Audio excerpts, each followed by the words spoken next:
Uždedam rankeną ir dabar taip turi būti viršui, nes taip funkcionuoja, taip ir tada va stumia. Atvažiuoja, užsidaro. Dabar čia yra varžto skylutė, čia užsifiksuoja ir čia stumdo.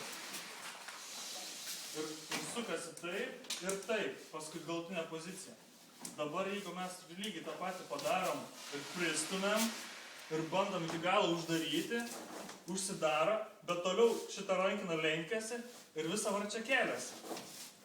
Atitraukiam, galim atvirkščiai uždėti ir visą tą padaryti va iki galo taip, bet tai tada keistai kažkaip tai nebesistumdo čia.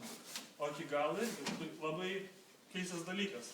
Viena rankena visiškai yra pozicijos nuo čia iki čia, o kitos nuo čia iki čia.